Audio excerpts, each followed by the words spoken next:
As pessoas sempre dizem que a propaganda é a alma do negócio. Quando se trata de futebol, isso é a pura verdade. Há apenas 30 anos atrás, na época em que Maradona vivia aparecendo nas capas dos jornais, cada manchete soava mais maluca do que a outra. Estava meio que funcionando para ele. Para muitos fãs, sua personalidade de rockstar e touro furioso apenas ajudou como mais uma prova de que ele era simplesmente maior que a sua própria vida. Hoje em dia nada mudou, a propaganda ainda é a alma do negócio. Um claro exemplo disso é quando falamos sobre Luís Soares, o pistoleiro. Em sua grande e belíssima carreira no futebol, ele sempre rondou as manchetes por motivos bons, mas também por polêmicas e escândalos.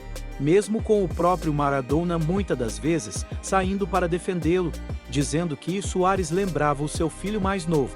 Porém ninguém ouviu, ninguém se importou, o trem da mídia continuou a toda velocidade e antes que Soares percebesse, ele já estava sendo chamado de vilão, o louco, um vampiro, o canibal de Amsterdã. Soares foi atingido por um golpe muito forte. Aos 14 anos, seus pais se divorciaram e sua mãe ficou sozinha para poder criar 7 filhos, forçando Soares a começar a trabalhar como varredor de rua, mandando para o fundo do poço. Um ano depois, ela estava matando aula, saindo à noite, bebendo, se misturando com pessoas obscuras. E claro que foi aí que ocorreu o primeiro incidente. Soares já jogava nas categorias de base do grande e multicampeão nacional do Uruguai. Soares deu uma cabeçada em um árbitro, quase quebrando o nariz do juiz, e se metendo cada vez mais em encrencas com o clube. Mas foi nessa mesma época que Luizito conheceu Sofia Barbie, a sua futura esposa e aparentemente a única pessoa que o poderia lhe salvar naquele momento. Sofia salva sua carreira acalmando e convencendo de que ele poderia ter sucesso como jogador de futebol, liderando sua confiança para o foguete do céu e levando-o a superar o que todos esperavam dele. Marcando 63 gols em um ano, apenas um a menos para quebrar o recorde de todos os tempos em sua academia, que pertenceu literalmente a Uban Souce, um dos maiores jogadores uruguaios de todos os tempos. Neste momento parecia que, quase como um anjo da guarda, Sofia tinha entrado na sua vida para mudar a sorte dele. Mas infelizmente tudo mudou quando a família de Sofia se mudou para Barcelona e Soares ficou mais uma vez sozinho. E ele poderia novamente cair no abismo, mas em vez disso, ele fez uma promessa a Sofia e isso mudaria tudo. Ele disse a ela: "Eu vou conseguir. Vou ser tão bom que um dia jogarei no Barcelona." Mesmo à distância, o namoro com Sofia continuou por telefone durante anos. E sua namorada sempre o apoiando, Luizito chegou ao time principal do Nacional. Em 2005, com 18 anos, o pistoleiro em sua primeira temporada como profissional marcou 12 gols em 35 jogos, conquistando seu primeiro título como profissional, ganhando o Campeonato Uruguaio. Luizito estava voando, tanto que ele mudou sua refeição, pois em todas as suas refeições Soares tomava 1 litro de refrigerante. Mas Sofia forçou a desistir de tomar seus refrigerantes, na qual ele estava quase viciado. E então, apenas um ano no time principal, parecendo mais em forma do que nunca, Soares já estava marcando seu primeiro gol na Europa no time do Groningen da Holanda, naquela que foi a sua primeira campanha europeia em 13 anos. No entanto, seu temperamento rapidamente o dominou. Foi assim no segundo tempo de sua primeira partida na Holanda, a primeira vez que Soares provou para a Europa que era um gênio, mas também meio descontrolado, pois ele já estava gritando com raiva com o técnico. Quando foi substituído, deixando com muita raiva, ele quebrou o guarda-chuva no chão, assistindo o resto do jogo, enquanto mergulhava na chuva. Porém, com a torcida e o técnico já dando as costas a Soares, na sua segunda partida faltando 8 minutos e perdendo por 3-1 para o Vitesse, Soares sofreu um pênalti e ainda marcou 2 vezes em 2 minutos para virar o placar e cair nas graças da torcida de uma vez por todas. E de repente, o estádio estava torcendo por seu nome e Soares estava comemorando de mãos dadas com o treinador. Simplesmente não podemos negar a grandeza de Soares. Mesmo que não conseguisse conter seu monstro interior, os fãs não se importaram. Naquele ano ele estreou pela seleção nacional e imediatamente recebeu seu primeiro cartão vermelho. Mas ainda ninguém ligava, ele era tão bom, justificava todo o resto, ou pelo menos foi, até que o Ajax ofereceu míseros 3,5 milhões de dólares pelo jogador, levando-o a não ter mais uma relação tão amigável com o Groningen. Eles rejeitaram aquela oferta embaraçosa, arruinando seu relacionamento com os fãs para sempre, embora o Ajax acabasse cedendo e pagando cerca de 7,5 milhões diferente da oferta anterior. Independentemente disso, muito em breve ficou provado que ele valia todo aquele dinheiro e talvez até mais. Como Soares iria começar a correr em Amsterdã, marcando 5 gols em suas primeiras 5 partidas, fazendo dupla perfeita com Huntelaar. E terminando sua primeira temporada com 36 participações de gols, números absolutos de nível mundial, especialmente considerando a frequência com que ele foi substituído nos jogos. No entanto, ainda não foi tudo ótimo. Embora no ano seguinte, ele batesse seus números até incríveis 47 participações de gols, ele rapidamente se tornou um dos mais desprezados jogadores da liga holandesa, muitas vezes sendo acusado de ser um mergulhador e trapaceiro. Até mesmo seu técnico, o icônico Marco van Basten, frequentemente entrava em conflito com ele por causa de sua constante falta de disciplina, a certa altura acumulando 6 cartões amarelos no espaço de 1 mês e meio, eventualmente sendo suspenso pela liga. Mas acima de tudo, o Ajax ainda estava muito aquém de ganhar a liga. Era hora de assumir a responsabilidade, e então, eles entregaram a ele a abraçadeira de capitão, apesar de todo o caos. Valeu a pena, com Soares estabelecendo uma incrível participação em 73 gols em uma temporada. Tudo em apenas 4.100 minutos de futebol, o que significa que ele estava marcando um gol e uma assistência praticamente todos os jogos, mas mesmo depois disso o Ajax ainda perdeu o campeonato, desta vez por 2 pontos. Em 2010, Soares participou de sua primeira Copa do Mundo, onde marcou 3 gols.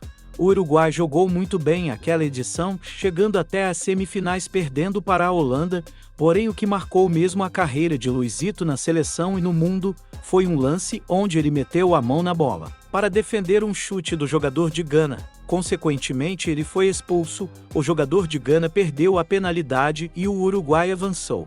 Porém, sem ele, o Uruguai sucumbiria na fase seguinte, não conseguindo chegar à grande final. Soares ainda respondeu em entrevista que faria qualquer coisa para vencer. Disse Soares: "Valeu a pena. Faria tudo novamente pelo meu país." Enfim, depois disso, alguns iriam vê-lo como um herói, outros, aliás, na sua grande maioria, iriam ver Soares para sempre como nada mais do que um trapaceiro. Então, realmente, será que valeu a pena? Se valeu a pena, eu não sei, mas o que eu sei é que, depois de uma temporada como esta, você provavelmente esperava que ele se transferisse para algum gigante europeu, mas em vez disso ele ficou, e sua reputação estava cada vez se afundando. Embora ele ainda fosse de nível mundial, com uma contribuição de gol em cada jogo, porém ainda tinha mais problema por vir. Foi naquele ano que Soares também finalmente sucumbiu ao seu maior impulso e mordeu Othman Bakar em partida contra o PSV, ganhando o apelido o Canibal de Amsterdã. Claro que ele insistiu que Bakar pisou nele repetidamente e estava tentando obter uma reação, palavra com conotações seriamente raciais, e recebendo uma suspensão de 8 jogos. Mais uma vez arruinando completamente sua imagem. Em 2011, Luizito foi vendido ao Liverpool por nada mais nada menos do que 26,5 milhões. Nas 2 primeiras temporadas na Liga Inglesa, Soares não foi muito bem, chegando a ser vaiado pelos fãs e a certa altura fazendo cenas obscenas para arquibancadas, recusando a apertar a mão de Evra e chutando uma bola no banco de reservas do United. Não foi nada bonito. Parecia que Soares estava mais uma vez preso em um buraco, apenas para sucumbir aos seus impulsos mais uma vez em uma partida contra o Chelsea. Ele acabou mordendo o zagueiro Ivanovic, mas graças a Deus ele não foi embora, porque a temporada que se seguiu foi simplesmente uma das maiores da história da Liga Inglesa. 31 gols, 17 assistências, em 33 partidas, uma contribuição a cada 61 minutos, quebrando o recorde histórico de gols, ao mesmo tempo sendo o melhor em assistências, realizando uma das melhores atuações de todos os tempos contra o Norwich, Essa temporada ele acabou ganhando o prêmio de jogador do ano da PFA, que seria o melhor jogador da liga inglesa, e também ganhou a chuteira de ouro europeia, algo que nenhum outro jogador conseguiu fazer enquanto Cristiano Ronaldo e Messi estavam ambos na Espanha. E de alguma forma, o Liverpool ainda iria engarrafar o título, apesar de estar no topo da tabela faltando 3 partidas. Em 2014, em sua segunda Copa do Mundo, o Canibal de Amsterdã fez jus ao seu apelido e no terceiro jogo da primeira fase contra a Itália, ele novamente mordeu um adversário, dessa vez o zagueiro Chiellini da Itália. Porém, dessa vez a punição foi maior, pegando um gancho da FIFA, de 4 meses sem poder jogar, ficando marcado por mais um escândalo.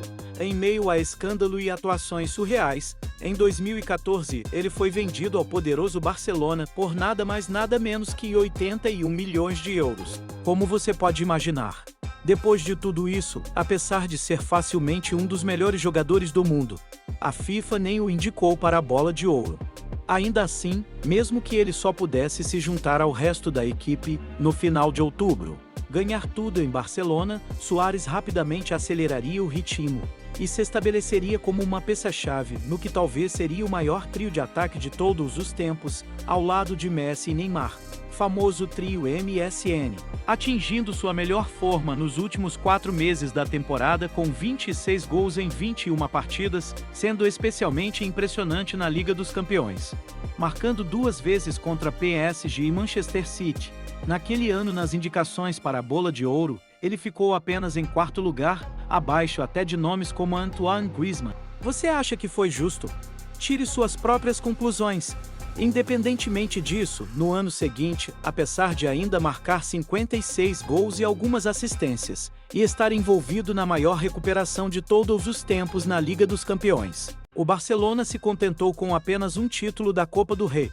Então, para piorar a situação, Neymar sai para o PSG, embora naquele ano o Barcelona ainda tenha conseguido ficar 39 partidas invicto no campeonato. Entre tudo isso, surgem os primeiros sinais da crise que se aproxima, quando eles ficam envergonhados pela Roma, que conseguiu eliminá-los da Liga dos Campeões após uma derrota por 4-1 no Camp Nou. No meio de tudo isso, os poderes de Suárez começaram a diminuir e talvez ainda refletissem a imagem negativa que ele teve nos primeiros dias de sua carreira.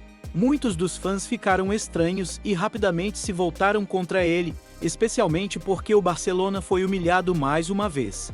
Dessa vez na temporada seguinte contra o Liverpool, levando os torcedores a reclamar do desempenho do time fora de casa, e especialmente sobre Suárez, que não marcou nenhum gol fora de casa, nos play-offs da Liga dos Campeões. Adicione a isso um pouco de ganho de peso e algumas lesões, e apenas um ano depois, Suárez foi sendo expulso do Barcelona aparentemente sem empatia, apesar de ser o terceiro maior artilheiro de todos os tempos. Como Messi escreveria no Instagram: "Você merecia ser expulso como uma lenda, não expulso como você foi." Ainda como um último grito, depois de algumas negociações estranhas que fizeram com que sua transferência para a Juventus fosse cancelada após algum suborno e um falso exame de cidadania, Suárez acabou se transferindo para o Atlético de Madrid de Simeone, o lugar perfeito para se vingar, sendo no clube o artilheiro com 21 gols, levando-os ao segundo título da Liga em 15 anos, enquanto o Barcelona continuou afundando no abismo. Hoje Luizito Soares, o pistoleiro, o canibal de Amsterdã, entre altos e baixos, entre escândalos e exibições excepcionais, foi marcado por ser um craque de bola e também um jogador explosivo e problemático. Não temos como negar que, realmente, Luís Soares já está marcado na história do futebol mundial e também na história do Galileu Futebol Clube. Até os próximos vídeos.